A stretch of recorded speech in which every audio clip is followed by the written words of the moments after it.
Ողջույն 24-ի եթերում հետագիծն է եւ ես Նարեկ Գալստյանն ու այս բան ես հյուրընկալ եմ Հանրապետական կուսակցության գործադիր մարմնի անդամ Պաշտպանության նախկին փոխնախարար Արտակ Զաքարյանին, պարոն Զաքարյան, ողջունում եմ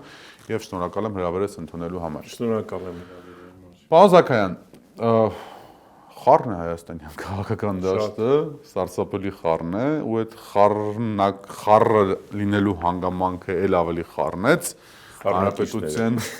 հիմա որ ասեմ ու մասին եմ ասում չեք համաձայնվի, Հանրապետության երկրորդ նախագահ Ռոբերտ Քոչարյանի ասուլիսը։ Քոչարյանը բացի արտաքին քաղաքական մեսիջներից խոսեց նաև ներքին քաղաքականությունից ու մեծ հաշվով շարունակվեց երկրորդ եւ երրորդ նախագահների միջև այս կոշտ-հակասությունը, որ մինչև հիմա սկսվել է վերջին առնվազն հրապարակային սկսվել է վերջին մի քանի ամիսների ընթացքում։ Եք սկսենք իմպիչմենտից, հա։ Ռոբերտ Քոչարյանը կարծում է, որ ինքը անելիք չունի միտեղ, որի հավանականությունը ձգտում է 0-ի։ Եվ հարց է տալիս, ասում է, արդյոք այս գործընթացը ուղղված է Նիկոլ Փաշինյանի դեմ, թե ուղղված է իր դեմ։ Ինչու Քոչարյանի մոտ կան կասկածներ, որ այս գործընթացը ավելի շատ ուղղված է իր դեմ, քան թե Նիկոլ Փաշինյանի։ Ինչը այնպես չեն արել ըստ ձեզ նախաձեռնողները կամ այս օրակարգի պաշտպանները, որ ստեղծվել է այս տպավորություն։ Միջև ձեր հարցին անդրադառնալը, քանի որ խառը քաղաքական դաշտի վերաբերյալ իմ արձագանքներով, նաև խառնակիչներով խառը, ուղղակի ասեմ, որ նաև երևի թե նոր, այսպես ասած, դիտանկյուն է պետք բացել քաղաքական դաշտում, ովքեր են խառնում, եւ հաստատ կգտնենք երրորդ ուժեր, երրորդ ձեռքեր, ում որ անընդհատ ձեռնտու է այս փուլում եւ առաջիկա ժամանակահատվածում այդ այսպես կոչված խառնակությամբ զբաղվելը։ Հիմա վերադառնանք ձեր հարցին, երկրորդ նախագահի հարցադրումների հետ կապված, ում դեմ է ուղղված իմպիչմենտը։ Իմպիչմենտը ուղղված է մեկ մարդու դեմ, ով այսօր զբաղեցնում է, ցավոք, դեռևս զբաղեցնում է Հայաստանի Հանրապետության վարչապետի պաշտոնը։ Այլ իմպիչմենտ Հայաստանի Հանրապետությունում լինել ուղղակի չի կարող։ Այստեղ փորձել այլ տեսանկյուններ ման գալ եւ փորձել դա պրոյեկտել այլ քաղաքական ուժերի կամ գործիչների դեմ տրամաբանությունից զուրկ է։ Պարոն Զաքարյան, եթե դա ուղղված է միայն Նիկոլ Փաշինյանի դեմ, հիմա անշուշտ դուք կարող եք շատ հանգիստ ասել, որ այդ հարցը տվեք այն մարդկանց, որոնք որ դա ասում են, ես այնուամենայնիվ կհնչեցնեմ, դուք պատասխանը ինքներդ որոշեք արդեն։ Ապա ինչու է պայմանավորված այն հանգամանքը, որ իմպիչմենտի հարցը դաշտ նետողները, այսպես, Նարեկ Մալյանը եւ Էդգար Ղազարյանը ի սկզբանե դեռևս չստանալով Հայաստան դաշինքի պատասխանը հայտարարում էին, որ Հայաստանի Հանրապետությունում իմպիչմենտին դեպ է երկու անձնավորություն՝ Նիկոլ Փաշինյանը եւ Ռոբերտ Քոչարյանը։ Ընդ որում, ինչի եմ ձեզ հարցը տալիս, որովհետեւ այնուամենայնիվ Հանրապետական կուսակցությունը իմպիչմենտի գաղափարը հրապարակային պաշտպանել է, որը նաեւ հետեւում է խորհրդարանական ֆրակցիայի, պատիվ ունեմի այսպես ընդունած ռեզոլյուցիայից։ Ես անկեղծ ասեմ, չեմ կարծում, որ Հանրապետության երկրորդ նախագահը դեմ է իմպիչմենտի գաղափարին։ Իմ համոզմունքն է եւ իր երեկվա հարցազրույցից էլ այդպես կարելի է եզրակացնել, որ ուղղակի չի հավատում իմպիչմենտի եւ հաջողության հասնելու հնարավորությանը այսօր։ Դրանք տարբեր բաներ են։ Որովհետեւ Նիկոլի դեմ պայքարող, Նիկոլին օր առաջ վարչապետի պաշտոնից հեռացնելու լոզունգով արդեն քանի տարի պայքարող մեր գործընկերները նաև Հայաստանի դաշինքից, որոնք բազմաթիվ անգամներ ասել են, որ օր առաջ պետք է հեռացնել Նիկոլին իշխանությունից, այդ օր առաջ հեռացնելու հնարավորությունը բացառապես իմպիչմենտով է հնարավոր։ Այսօր գոյություն ունի իմպիչմենտի համար թիվ 1 գլխավոր խնդիր՝ ալտերնատիվ վարչապետի թեկնածու, որի շուրջ բնականաբար պետք է հնարավոր լինի համախմբել առաջին հերթին պատգամավորական կորպուսին բավարար քվեներ ստանալու համար եւ հետո արդեն նաեւ գեներացնել հանրային ճնշում, այսինքն այդ գործընթացին ներգրավել նաեւ լայն հասարակությանը։ Հիմա մենք էլ կարծում ենք, որ այդ գործընթացը հնարավոր է, եթե բոլոր քաղաքական ուժերը, ովքեր որ ձգտում են օր առաջ հեռացնել Նիկոլին որոշումներ կայացնելու հնարավորությունից, անխուսափելիորեն պետք է օգտվեն իմպիչմենտի հնարավորությունից։ Մարդիկ չեն Այլապես ընտրությունների միջոցով փոխելը դա եւս տարբերակ է, որովհետեւ մեկը չի բացառում, որ ընտրությունների միջոցով եւս հնարավոր է փոխել։ Քիչ է հավանականություն այս պահի դրությամբ, բայց այնուամենայնիվ կա այդ հավանականությունը։ Էլի նորից կախված է լինելու բոլոր ընդդիմադիր ուժերի համակարգված, համախմբված նախընտրական քարոզչությունից եւ ընտրություններին լավ պատրաստվելուց։ Բայց մինչև ընտրություններ դեռ 1 տարի ժամանակ ունենք, իսկ այդ 1 տարվա ընթացքում Աստված գիտի, թե Նիկոլ Փաշինյանը եւ իր թիմը էլ ինչ նոր փորձանքների են բերելու Հայաստանի Հանրապետության, էլ ինչ նոր ռիսկերի, նոր կորուստների եւ նոր վտանգների առաջ են կանգնեցնելու մեր երկրին ու ժողովրդին։ Հետևաբար, որպեսզի այդ նոր վտանգները, որոնք կարող են ավելի ճակատագրական լինել, որոնք կարող են փաթեթավորված լինել կեղծ խաղաղության ֆոնով, բայց իրական խաղաղությունից հեռացնել, այդ վտանգներից խուսափելու համար իմպիչմենտի գործընթացը եւ իմպիչմենտով իշխանափոխության հասնելու օրակարգը պետք է լինի մեր ներքաղաքական դաշտի օրակարգ։ Եվ մեր շահագրգռվածությունը այդ օրակարգը պահելն է, անկախ նրանից ովքեր են հավատում նրա հաջողությանը, չեն հավատում,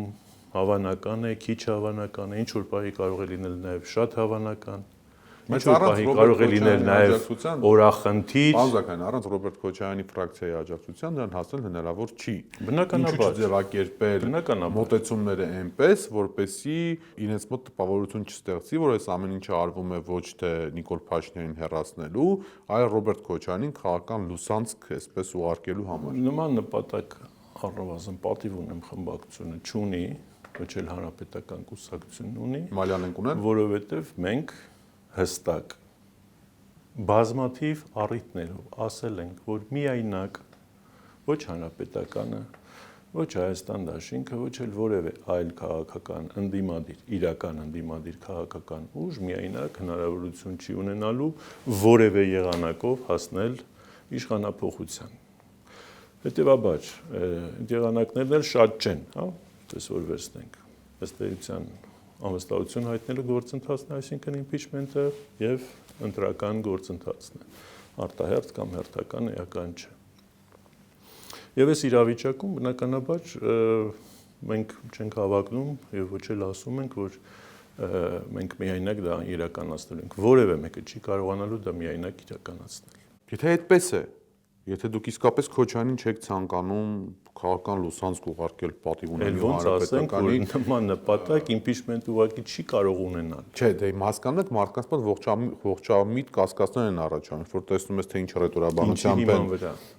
Նարեկ Մալյանի եւ Էդգար Ղազարյանի խոսքերի վրա, երբ որ տեսնում ես ինչ հռետորաբանությամբ են իրանք խնդիրը ձևակերպում, պարոն Զաքարյան։ Նարեկ Մալյանին ու Էդգար Ղազարյանին թողնենք հանգիստ, որովհետեւ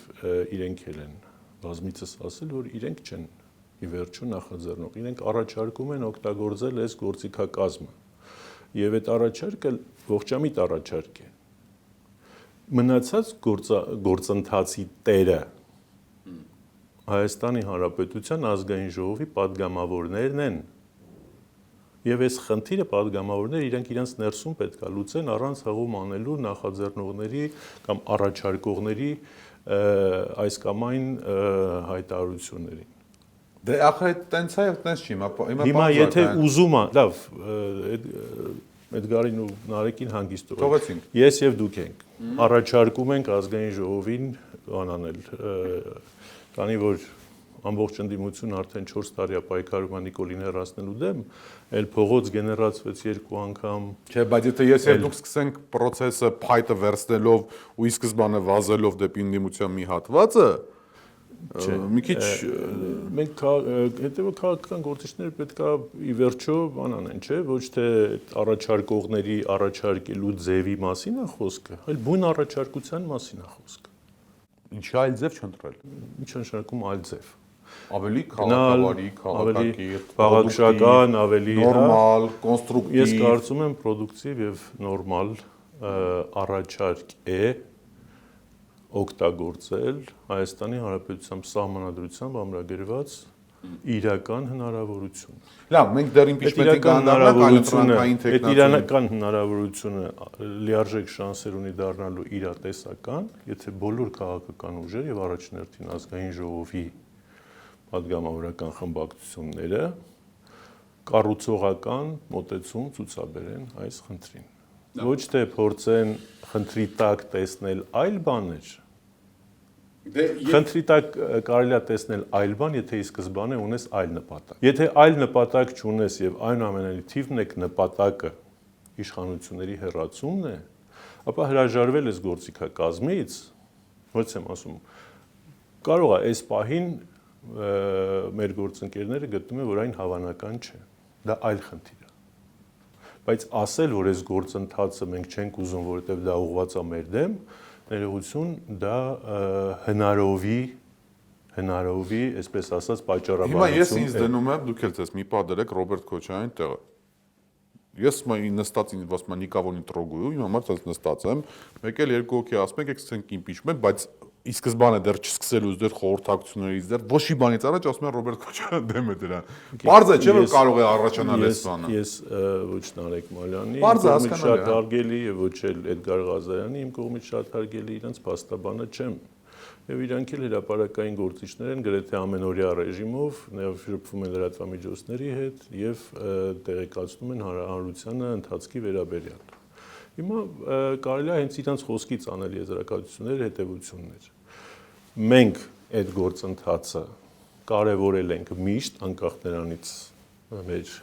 հարգելի երկու քաղաքացիները նախաձեռնեն թե առաջարկեն թե չառաջարկեն, դա կարևորվել է միշտ։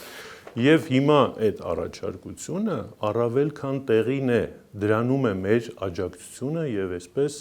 շատ այսպես հիմնավոր մոտեցումը, որ արդեն իսկ ժամանակն է բանանել, որովհետեւ հիմա եթե ասում ենք, եթե անենք չհաջողվի 6 ամիս հետո էլ չենք կարողանալու ունենք, եկեք նայենք ժամանակին, հա։ Բայց կան նման օրենսդրական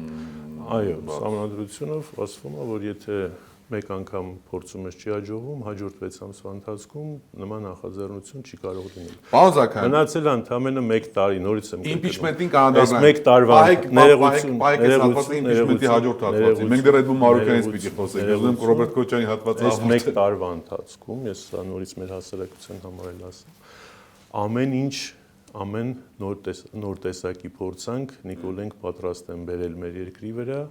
որպեսզի եւս մեկ անգամ կարողանան խաբել եւ մանիպուլացնել հասարակությանը 26 թվականին ձայներ կորզելու համար։ Իսկ դա Հայաստանի Հանրապետության իրոք պետականության ամենավերջին փուլն է ազդարարվելու։ Նոր պատերազմական ռիսկերով, նոր նսեմացումներով եւ ընդհանրապես Հայաստանի Հանրապետության որպես վարչական, որպես միջազգային իրավունքի սուբյեկտի գոյության խնդիրը։ Որպեսզի դա չլինի, impeachment-ի գործընթացը այն ստոպերն է, այն արգելանքն է, որ այդ X պահին կարող է կասեցնել այդ գործընթացը։ Դա ոչ պատիվ ունեմի գործիքն է, դա ոչ Հայաստան դաշինքի գործիքն է, դա սահմանադրությունը ի սկզբանե նախատեսել է քաղաքական համակարգի համար որպես զսպումների մեխանիզմ։ Բայց ասում են ձայն չունենք, այդքան է դա հարցը։ Դե մնացածը ձայն ունենք թե չունենք, այդպես որ վերցնենք ազգային ժողովի 1/3-ը միշտ ընդդիմություն է, 2/3-ը իշխանություն։ Եթե այդպես վերցնենք, ուրեմն այդ ի սկզբանե կարելի ասել, որ impeachment-ի գործիքը չաշխատող գործիք է, բայց դա այդպես չի, չէ՞։ Ոնց են համոզելու ԿՊԱ-ականները։ Աշխարհում միայն 20-րդ դարում 21 հատ աշխարհում impeachment-ի գործընթաց է տեղի ունեցել։ Շատ ավելի բարդ գործընթացներ, որ sense նայում են, ասում են, այս երկրում ոնց է հնարավոր եղել դա անել։ Բայց նորից եմ ասում, քաղաքական ուժերի վճռականություն,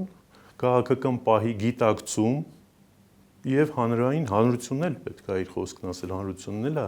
այս երկրի տերը եւ նրան էլ պետք է ներգրավել այս գործընթացի մեջ։ Այդ դեպքում ինչքան էլ տոտալիտար ռեժիմի իշխանություն լինի, միևնույնն է հանձնվում է, որովհետեւ դա օրենսդրական եւ լեգիտիմ ճանապարհ է, հանձնվում է, որովհետեւ հանրային պահանջ է։ Impeachment-ին դեռ խոստանում կանդառնանք, վերադառնալով երկրորդ նախագահի ասուլիսին, այնտեղ մի միտք հնչեց հանրապետական կուսակցության հետ կապված, որ երբ որ հարց տվեցին, ասացին, որ վերջ-վերջո հանրապետական կուսակցությանն էլ է պատկանում ձեր նախագահության տարիների ձեռքբերումները հաշվի առնելով այն հանգամանքը, որ 1998 թվականին, 2003 թվականին հանրապետական աջակցել է ձեզ իբրև նախագահի տեխնացու, երկրորդ նախագահան կարծես թե հիմա ուղիղ մեջբերում չեմ բերում, ասաց, որ եթե հանրապետականը չներ, կգտնվեին այլ ուժեր, որոնք որ կաջակցեին։ Հիմա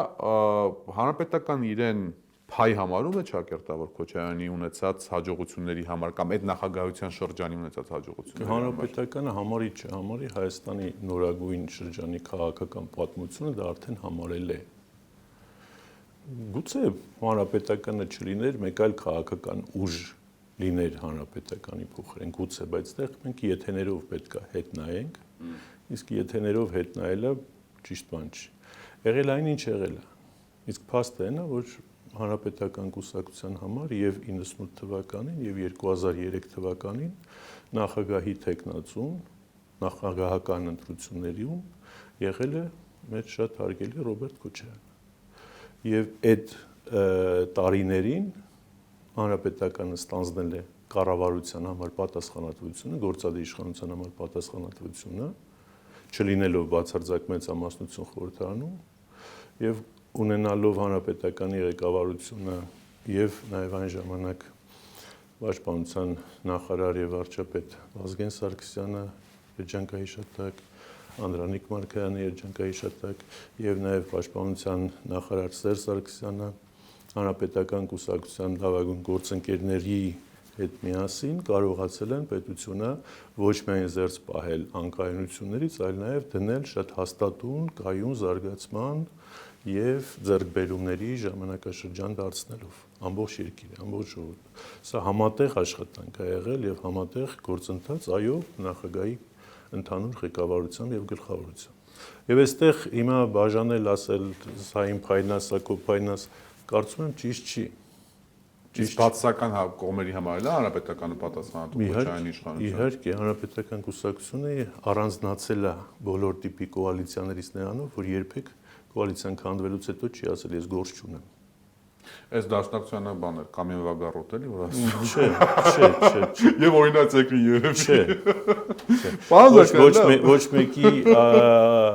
բոստանն էլ կարճ նետում։ Ասում ենք այն ինչ որ ինչի մասին մենք բազմիցս խոսում ենք, որի մասին խոսվեց ասուլիսի ժամանակ, ձեր կարծիքն եմ ուզում ստանալ։ Հարցը դեսպես ձևակերպեմ։ Սերժ Սարգսյանը 2008 թվականին ստացել է իշխանություն Ռոբերտ Քոչարյանից, թե Սերժ Սարգսյանը 2008 թվականին, 2007 եւ 2008 երկու խորհրդարանական եւ հետո նախագահական ընտրություններում հաղթել է պայմանական ասած իշխանության մեջ ունեցած պայքարը եւ բնականորեն դարձել այլընտրանք չունեցող իշխանության համար այլընտրանք չունեցող տեխնացու։ Այդ տարիներին իմ կարծիքով Սերժ Սարգսյանը եղել է իշխանության համար լավագույն տեխնացուն։ Հաջորդ նախագահական կառավարումն իրականացնելու կոնկուրենտներ չի ունեցել։ Գուցեև ունեցել է, որևէ մեկը չի կարող բացառել։ Ասում օրինակ Վարդան Օսկանյանն գուցեև ունեցել է, բայց երկրորդ նախագահն էլ երեք արձանագրեց, որ լավագույն որոշումն է կայացվել։ Ինչպես ասում են, մնացած հարցերը երկրորդ նախագահի ասուլիսի կապված դեռևս ենթադրում եմ քաղաքական դաշտում շատ է քննարկվելու, այնտեղ մի քանի այլ հարցեր կային, որոնք երևի թե այլ, այսպես մեր հյուրերի գործընկերների հետ զրուցենք, որպեսզի շատ ժամանակը միայն Քոչարյանի ասուլիսի հետ կապված չանենք, անցնենք առաջ։ Պարոն Զաքարյան, այլընտրանքային վարչապետի տեխնացու է հայտնվել Էդմոն Մարուկյան։ Ձեզ պետք է 36 ձայն, որպեսզի հարցը մտնի օրակարգ։ Ձեզ, այսինքն Միացյալ Ընդդիմությանը, եթե դա միավորվի վերջո, պատիվ ունեմին ու Հայաստան Դաշինքին, բակասում է 2 ձայն, Հովիկ Աղազարյան եւ Հակոբ Աստանյան։ Հիմա այս երկու մարդիկ առաջարկել են պարոն Մարուկյանի տեխնացությունը։ Ձեզ համար ո՞րն է խնդիրը։ Դուք ուզում եք միրգ ուտել, թե պարտիզպանին ծեծել, ինչպես ասում են, ինչու հրաժարվեցիք այս Ուզում եք ասել, որ բախտներս բերել է, որ Ալեն Սիմոնյանը չի առաջադրվել իր տեխնացությունը։ Հա, նաև։ Ինչի՞ չէ որ կամ Վահագն Ալեքսանյանը։ Չէ, գրոտեսկ է կանում։ Էդմոն Մարուկյանը վերջի 3 տարվա ընթացքում ամենախիստ գնահատությանն է ենթարկում վարչապետ Նիկոլ Փաշինյանին եւ նրա քաղաքականությունը։ Մենք էլ 3-4 ենք մանկապարտեզի ավագ խմբից տեղափոխվել տարական դպրոց եւ չենք հասկանում, չենք ճանաչում, թե մեր քաղաքական դաշտում կամ մեր շուրջը ով ինչ դերակատարություն ունի։ Ձեր խնդիրը ո՞րն է, որ Էդմոն Մարուկյան, Նիկոլ Փաշինյանը գնա եւ ձեր ուզած մարդը կա, թե Նիկոլ Փաշինյանը գնա եւ գնա։ մեր խնդիրը այն է, որ Հայաստանում տեղի ունենա իշխանափոխություն իշահ Հայաստանի Հանրապետության։ Իշահ Հայաստանի Հանրապետության։ Ոչ թե ինչպես մեր խմբակցության երեկվա հայտարարության մեջ էր, մենք չենք պատրաստվում Նիկոլին մեկ այլ Նիկոլով փոխարինելու գործընթացի մասնակից դառնալ։ Այսինքն մեր պատկերացրած իմպիչմենտի գործընթացը պետք է լինի խիստ տրամաբանված, առաջին հերթին տեխնացուի առումով, պետք է լինի ազգային ժողովի խմբակցությունների համար, անդիմադիր խմբակցությունների համար ընդունելի եղանակով։ Եվ այսպես օգտվելով առիթից հայտնվել մեյդանում, ինչպես ասում են, եւ այսպես սեփական անձի տեխնացությունը, այսպես փաթաթել, լսել եք երեկոյան պարոն Մարուկյանի արձագանքը։ Հիմա պարոն Մարուկյանը դες ասում է, որ դուք Գիտեք,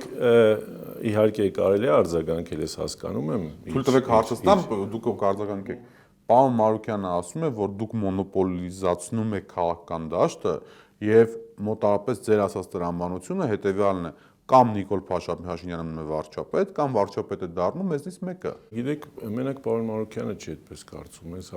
շատերն են չի ասում, դու գնացեք տուն, թող մենք զբաղվենք քաղաքականությամբ։ Զբաղվեք։ Մենք զբաղվում ենք, մարդը չեք թողում։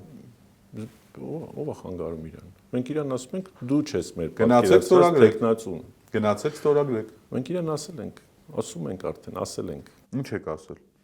Դու չես մեր պատկերացրած տեխնացուն։ Ինչի ուրիշ տեխնացուներ չկան։ Չէ, ռեալ է, սպայն դες երկու ձայն պակաս կա, երկու տեխնացուներ չկան։ Պարոն Զաքարյան, կարող 25 միլիոն տեխնացու լինի, հարց հետեւյալն է։ Կա մաթեմատիկա, ինչպես ասում են, մաթեմատիկան ճշգրիտ գիտություն է։ Անհրաժեշտ է 36 ձայն օրակարգ մտցնելու համար, դուք ունեք 34 ձայն լավագույն պարագայում, եթե Հայաստան դաշինքը միանա,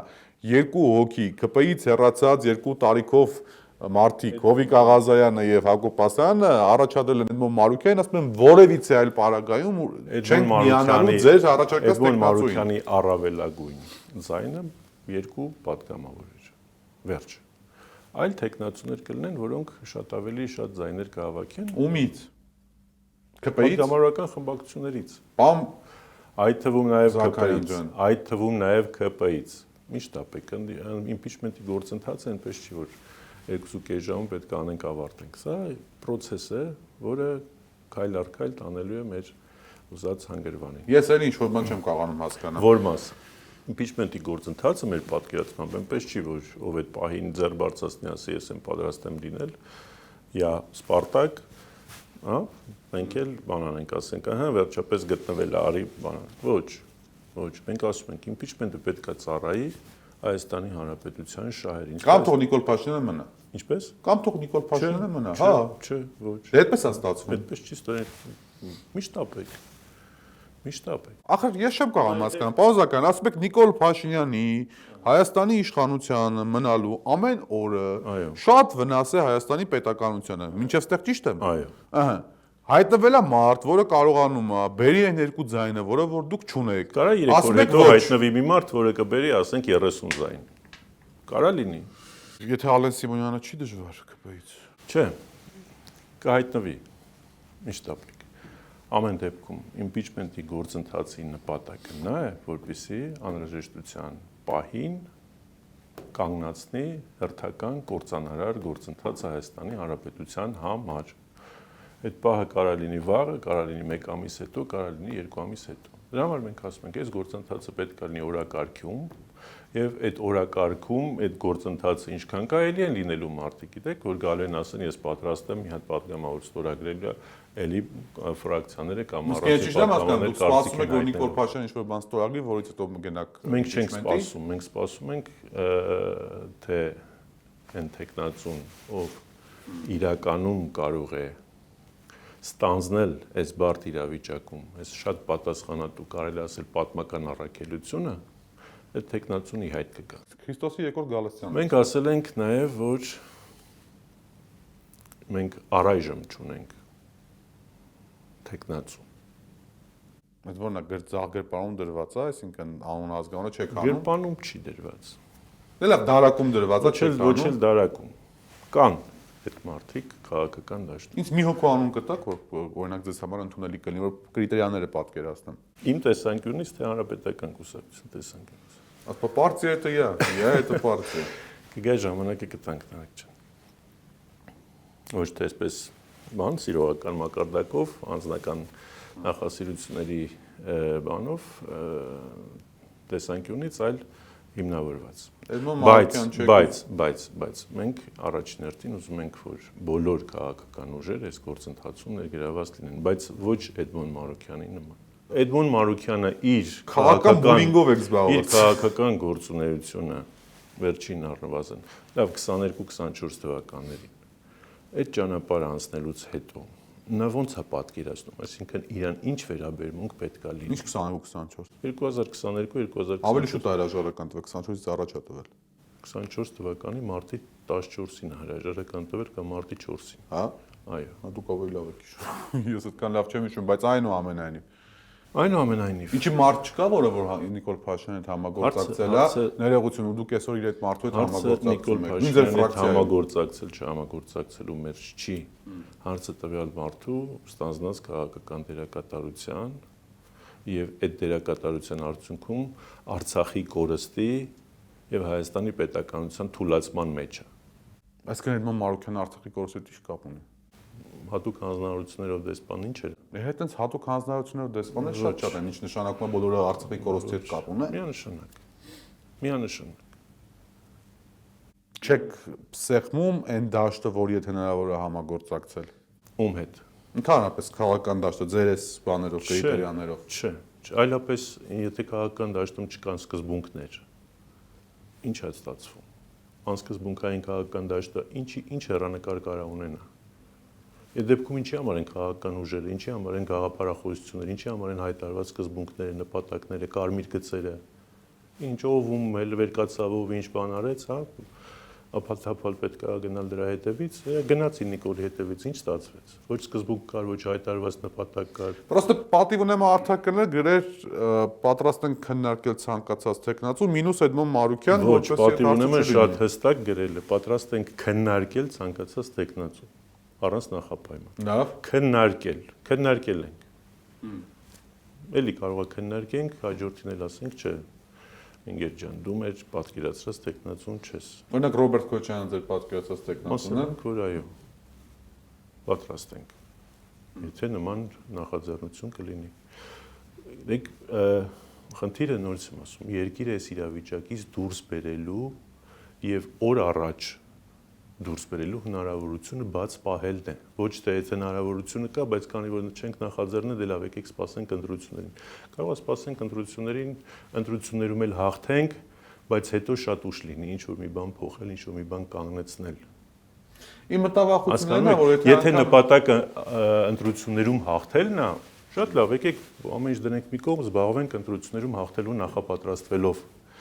Բայց նորից եմ ասում, նպատակը երկիրը, ախր այս ընթացքում դուք մտածում եք, որ Էդմոն Մարուկյանի վարչապետ նույնիսկ նատանելու Նիկոլ Փաշինյանն է։ Ասեք միջև հիմա մի գործընթաց, որտեղ հանրապետականը ասել է նախազգուշացրելով, հետո ճիշտ չի դուրս եկել։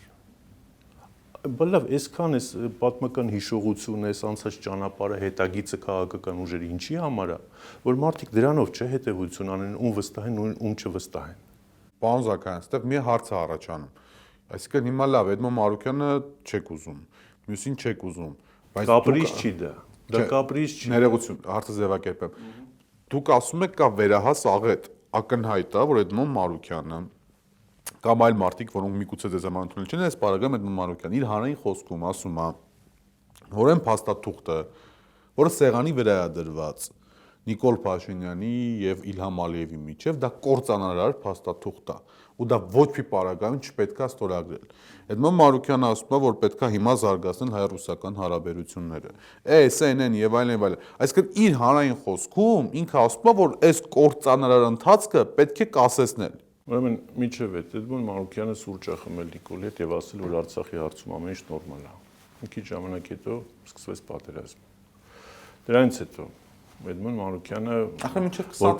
որպես դեսպան ասում էր, որ ջանասիրաբար եւ չգիտեմ ոնց այդ առաքելությանը ներգրաված է։ Այդ ընթացքում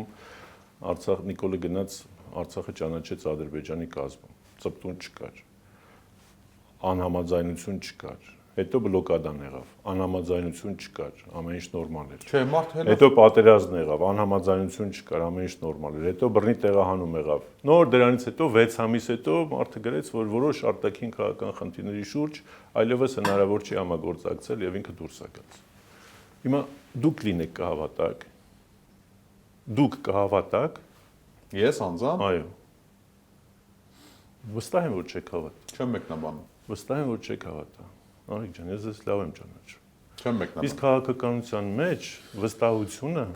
շատ կարևոր բան է։ Ախր այդ վստահությունը իրացիոնալ երևույթ է։ Ուզում ասեմ, որ վաղ ուրիշ տեխնացու եք մերժելու, մյուսը ուրիշ տեխնացու ել, մյուսը ու տենց էլ գնալու եք 26-ի ընտրությունների։ Ասում եք վստահությունը իրացիոնալ երևույթ չի։ Այսօր Ուկրաինայի պատերազմը, որ խաղաղությունը չի, բանը պատերազմը չի դադարվում, գլխավոր խնդիրներից մեկը նաև վստահության պակասն է։ Հա, համաձայն եմ, բայց Նիկոլը ոչ այդ Հայաստանը թողել է մենակ առանց դաշնակցի, առանց գործընկերոջ, առանց ռեալ արտաքին աջակցության։ Ի՞նչն է։ Վստահության պակասը։ իրան հարցրեք։ Իրան խեմ հարցնում, ինչ ես քաղաքականության մեջ կարող է 3 առաջ օրեն մտել։ Ես չեմ հասկանում, չեմ տեսնում, չեմ շոշափում, չեմ կարդում, չեմ զրուցում մարդկանց հետ։ Վստահությունը քաղաքականության մեջ դա թանկ կապիտալ է։ Եվ չի կարելի առանց վստահության գնալ ասել դե մարդը սենց ասում։ Ասում է, բոլորն էլ ասում են։ Բայց այդ ասածի 90%-ը կարա սուտ լինի, չէ՞, այնպես ինչպես Նիկոլի պարագայում։ Հիմա Նիկոլն էլ է մեր ժողովրդին 1000 մի բան ասել։ Որն է ճիշտ դուսակել։ Պարոն Զաքարյան, այնուամենայնիվ, եթե այս իմպիչմենտը չի ստացվում, ինչի հավանականությունը երկրորդ նախագահ գնահատում է, որ մոտ է 0-ին, մենք գնում ենք հերթական ընտրությունների։ Այդ հերթական ընտրությունների ժամանակ կարող է այնպես ստացվի, որ եթե ուզում եք, որ Նիկոլ Փաշինյանը կոալիցիա չկազմի, կամ չլինի ընտրական երկրորդ փուլ, այսպես կոչված, կարող է ստիպված լինեք կանգնել մի տեխնացուի վրա, որը կոմպրոմիսային է լինելու, այսպես ասենք, ջոկերն է լինելու։ Բա որ այդ ժամանակ էլ նկասեք, սա մեզ համար սկզբունքորեն անընդունել է, ինչ է դրա վերջը լինելու։ Այդ մոնը մոռանանք մի բա, այդ մոնի մոռացանք, անցանք։ Ստիպված հանուն ինչի։ Հանուն նա որ Նիկոլ Փաշինյանը չդառնա Հայաստանի Հանրապետության նոր վարչապետ։ Հանուն ինչի։ Հանուն Հայաստանի Հանրապետության։ Մեր համար հանուն Հայաստանի Հանրապետության, հանուն Արցախի, հանուն մեր ժողովրդի։ Էս է մեր համար կրիտերիաները, սկզբունքները։ Okay։ Հետևաբար, եթե հանուն ասեք հանուն ինչի մենք պետքա դա անենք, ես հիմա կասեմ կանենք թե չենք անի։ Ոչ թե հանուն տեխնացուի կամ հանուն գործընթացի։ Մեկեք ֆուտբոլ խաղանք հանուն ֆուտբոլ խաղալու, ոչ։ Տենց չի։ Եթե պետք է մեր նպատակը հաղթելն է, եկեք խաղանք, եթե մեր նպատակը պրոստը խաղալն է, եկեք չխաղանք։ Impeachment-ի գործընթացը, այո, ոչ մեկ չի ասում, որ գիտեք ինչ է սա վերջ, բանը, էսա ու վերջ։ Մենք ասում ենք, մենք հավատում ենք այդ գործընթացի հաջողության, եթե բոլոր ակտորները, դերակատարները նրան մոտենան ծայրաստիճան կառուցողական, գործնական։ Ակտորների մեջ ԿՊ-ն էլ է մտնում։ Այո, այդ թվում նաև ԿՊ, ԿՊ-ի падգամավորները բանով մի վերցրեք, կառույցներով մի վերցրեք։ Ոնց ասեմ, որ չեն կառույցներով մի վերցրեք, հա։ Մարդիկ ոնց ասեմ, որ չեն գվերացնում։ Այսօր են ասում, վաղը չեք կարող ասել ինչ կլինի։ Պարոն Զաքարյան, 5 ամիս հետո չեք կարող ասել ինչ կլինի։ Impeachment-ը հասկացանք, չհասկացանք ու հասկացանք, ստորակե դրեցինք։ Չէ, հիմա թողեք, որպեսզի ձեր հարցը միջև վերջ ասեմ, ինչու՞մն է խնդիրը։ Ընտրությունը ինքը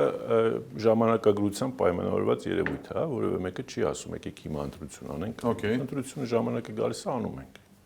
Միջև ընտրություն մենք ասում ենք, անելիք կարող ենք ունենալ։ Այնպես որ ընտրությունների գնանք առանց Նիկոլի։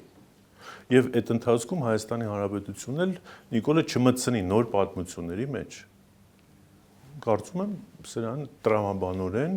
որևէ ընդդիմադիր քաղաքական ուժ դեմ լինել չի կարող։ Նորից եմ կրկնում, այլ բան է, հավատում ես այդ գործընթացին, թե չես հավատում։ Հիմա այնպես չի, որ ընտրությունը մենք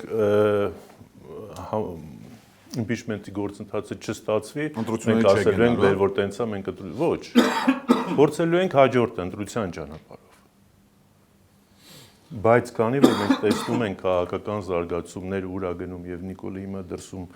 ինչ է մուրում, ինչ թուղթ է մուրում, որ բերի մեր ժողովրդին էլի խափի, էլի խափի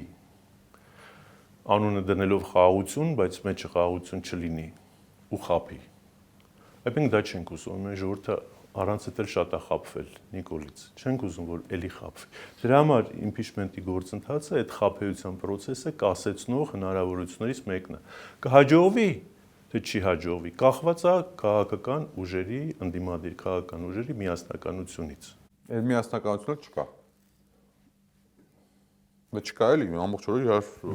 բավոր եղավ։ Տեսնենք, ես կամ այնքան վատ բան եք ասել, լավատես չի կարելի։ Չէ, այդպես չի, քաղաքականության մեջ որևէ մեկը որևէ մեկին վատ բան չի ասում, զուտ վատ բան ասել։ Դիրքորոշումների հակասությունները երբեմն լինում են սուր, այո, երբեմն լինում են մեղմ, երբեմն այդ սուր հակասությունները ինչ որ մի նոր արտաքին կամ նոր Երևան եկած հանգամանքների պարագայում համատեղվում են, համընկնում են, նորից համագործակցությանը գնում ի վերջո քաղաքական դաշտում հո թշնամիները չեն, դաշտի շտում։ Քաղաքական դաշտում շահերն են, պետության շահերն են եւ դրանց վերաբերյալ պատկերացումներ։ Այդ պատկերացումները կարող են երբեմն լինել նաեւ տարբեր։ Խորհրդարանական աշխատանքի բավական երկար փորձ ունենք, եթե չեմ սխալվում, առաջին անգամ 2013-ին, չէ՞։ Չէ, 2009-ից մինչև 17 2009 թվականին առաջին անգամ դարձա խորհրդային падգամավոր։ Հիմա տեսնում ենք մեր խորհրդարանում ինչ է կատարվում, հայոյանքներ, քֆուր դնել, չգիտեմ եւ այլն։ Հիմա բարձ է, ասեք պատիվ ունեմ մի ժողովրդի հետ խոսեք, իրենք թող ասեն ինչի չեն մասնակցում, բայց ձեր կարծիքով այս թեժ վիճակում ճիշտ չի լինի, որ պատիվ ունենա նույնպես մասնակցի։ Ինչին մասնակցի։ Հարց ու պատասխաններին։ Պատիվ ունեմը մասնակցում է ազգային ժողովի աշխատանքներին ըստ ազգային ժողովի օրակարգի խնդիրներից ելնելով։ Օրինակ, հիմա Նիկոլ Փաշինյանի հարց ու պատասխանները, որոնք որ կան։ Անտրամաբանական ենք համարում, կոնկրետ ասենք մեր պարագայում, մեր խմբակցության պարագայում, այսինքն հարցնել մեկին, որ մեղադրում ես երկիրը դավադրաբար կործանման տանելու համար, գնալ եւ ասենք իր հետ քննարկել ինչ որ ջրային տնտեսության կամ ասֆալտի կամ անտառտնտեսության հետ կապված խնդիրներ, հասկանում եք։ Իսկ ինչ որ վերաբերում է արտաքին քաղաքական եւ ընդհանուր առմամբ պետության այս դժբախտությունների պատճառը հետևանքային խնդիրներին, դրա մասին եւ խորհրդանում եւ խորհրդանից դուրս տարբեր գործիքակազմով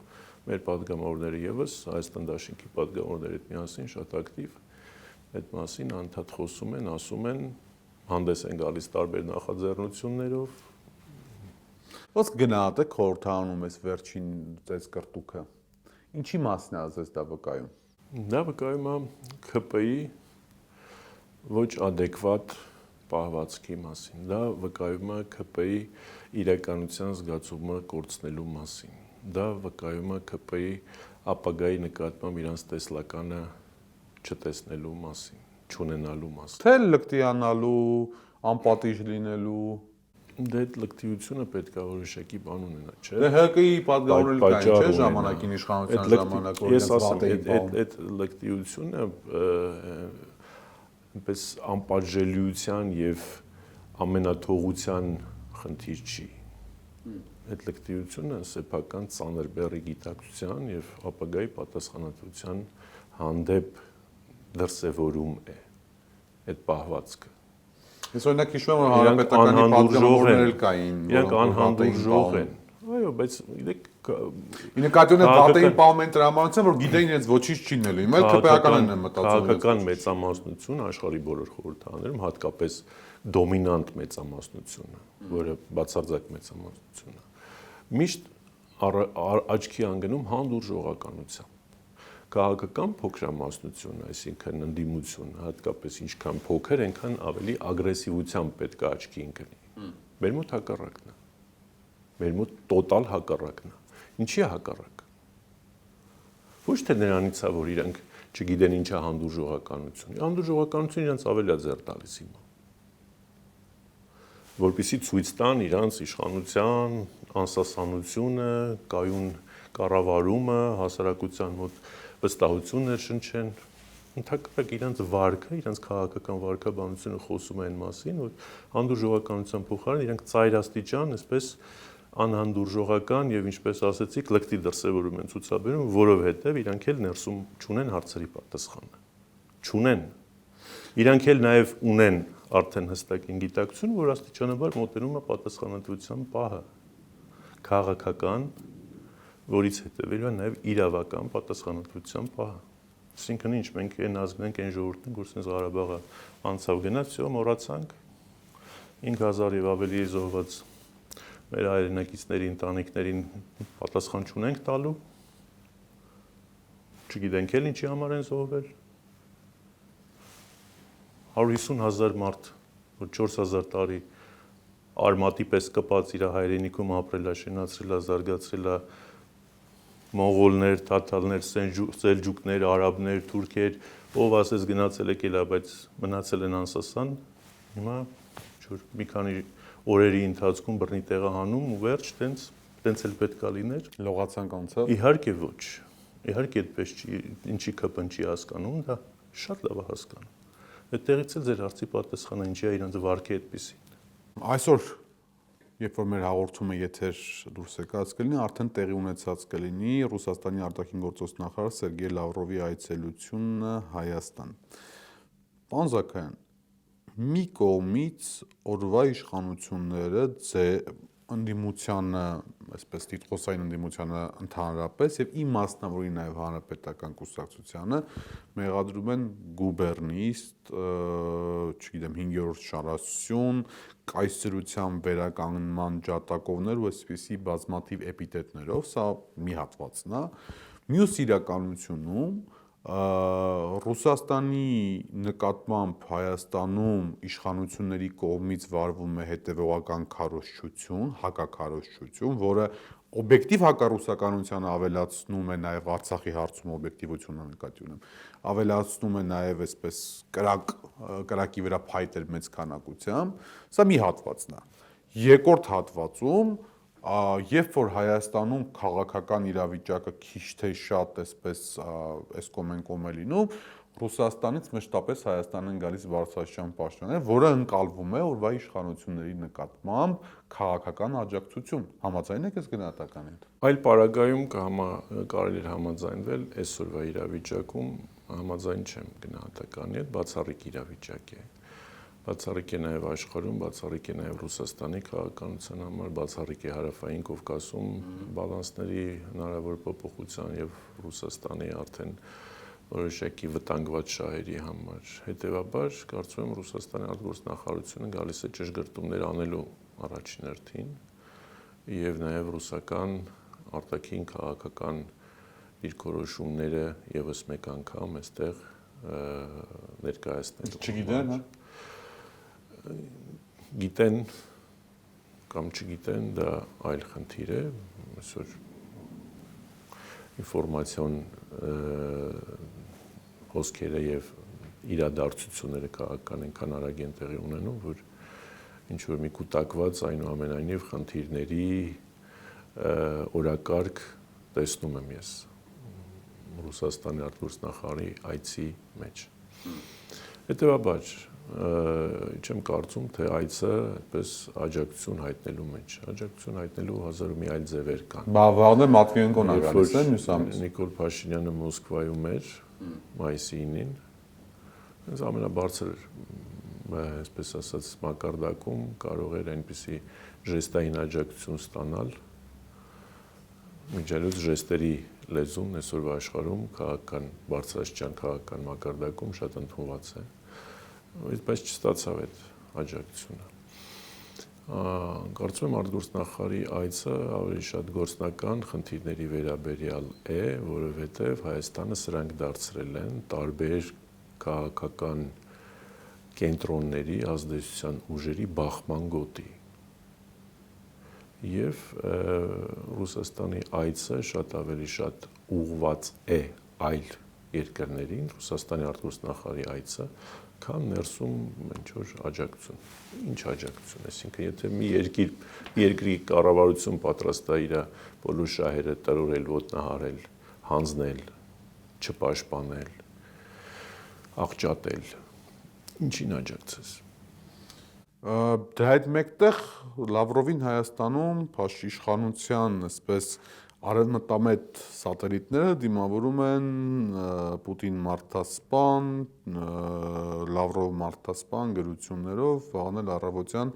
հավաք են պատրաստում արտաքին գործոս նախարարության կողմից։ Դա մի կողմից մի ձեռքով իշխանությունը հյուրընկալում է Ռուսաստանի արտաքին գործերի նախարարին, մյուս կողմով ցույց է տալիս Հայաստանում եղած հակառուսականություն ինչ-որ Դրանք այն ուժերն են, որոնք որ Նիկոլ Փաշինյանի սատելիտներն են, ինչպես դուք ասացիք, այսինքն ՔՊ-ի աջակից ուժերն են, ընդդիմության դիմակով, եւ նրանց, այսպես ասած, բեմադրությունը իմ կարծիքով լինելու են, որ Մարգարետ Ռուսաստան նայեք, տեսեք, եթե չեք ուզում, որ սրանք գան իշխանության, ավելի լավ է մեզ պահեք իշխանության, որովհետեւ մեզից հետո սրանք կարան գան իշխանության։ Չգիտեմ, գուցե այդ սցենարն են խաղարկել, այդ պրիմիտիվիզմն են մեջտեղ բերել, գուցե, բայց այնուամենայնիվ եկեք շատ ջրեր են հոսել այս ընթացքում վստահության պաշարը շատ տեղերում է սպառել այս գործող իշխանությունը եւ այնպես չի, որ հիմա նոր պետք է հավատի եւ վստահության բան գրիձի ձեռք բերեն։ Չեմ կարծում։ Ավելի շատ հարավային Կովկասով պայմանավորված առաջիկա զարգացումների խաղաղության պայմանագրի շուրջ Ռուսաստանի դերակատարման, Թուրքիայի հնարավոր նկրտումները զսպելու, Սյունիքում Ռուսաստանի հյուպատոսական ծառայության բացման եւ այլ խնդիրների, այսինքն օրակարգը բավականին, այսպես ասած, բազմազան է իմ տեղեկությամբ եւ գնահատմամբ եւ այդ ավելի շատ լինելու աշխատանքային, քան այսպես ֆորմալ աջակցային խնդիրներ։ Այնուամենայնիվ Նիկոլի իշխանությունը, որը ուներ բոլոր կողմերի անվերապահ աջակցությունը 18, 19, 20, ընդհանուր մինչև 21 թվականին։ Հիմա այդ աջակցությունը հավասարվել է, դրսից աջակցությունը հավասարվել է 0-ի։ Ներսում եւս աջակցությունը, հանրային աջակցությունը ձգտում է արդեն 0-ի։ 10-ից իջել է ներքև։ Հալո։ Այո։ Ես չեմ ասում, նրանք տարբեր հարցումներ են ասում դրա մասին։ Հետևաբար, այս իրավիճակում բնականաբար մնալ եւ պահել իշխանությունը բավականին բարդ խնդիր է, բայց քանի որ այդ բարդ խնդրի լուծման համար այնուամենայնիվ այդ ընդդիմության համար հեշտ, իշխանության համար բարդ խնդրի լուծման համար այնուամենայնիվ անհրաժեշտ է ընդդիմության միասնական գործունեությունը, որովհետև կյանքը ցույց է տալիս, որ մենք նաև չունենք ուժեղ ընդդիմություն, մեկ ուժի դեմքով։ Թե իշխանությունը նվազում է, չի նշանակում, որ ընդդիմությունը աճել է։ Ցավոք։ Սա եւս կազուսային խնդիր է, սա եւս քաղաքական դաշտի, այսպես ատոմիզացվածության մասին է խոսում, տրոհվածության են ամենամանր աստիճանի մասին է խոսում։ Հետևաբար այս իրավիճակում անհրաժեշտ է, որպեսզի ընդդիմությունը համախմբվի, կոնսոլիդացվի հանրային կարծրացած տեսակետի վրա։ Շնորհակալ եմ շատ։ Շնորհակալ։ Վերաբերես ընդունելու հետաքրքիր զրույցի ու բավական բազմաթիվ, այսպես տարբեր սպեկտրի հարցերին պատասխանելու համար իմ հյուրն էր Հանրապետական կուսակցության գործադիր մարմնի անդամ Հայաստանի պաշտպանության նախկին փոխնախարար Արտակ Զաքարյանը։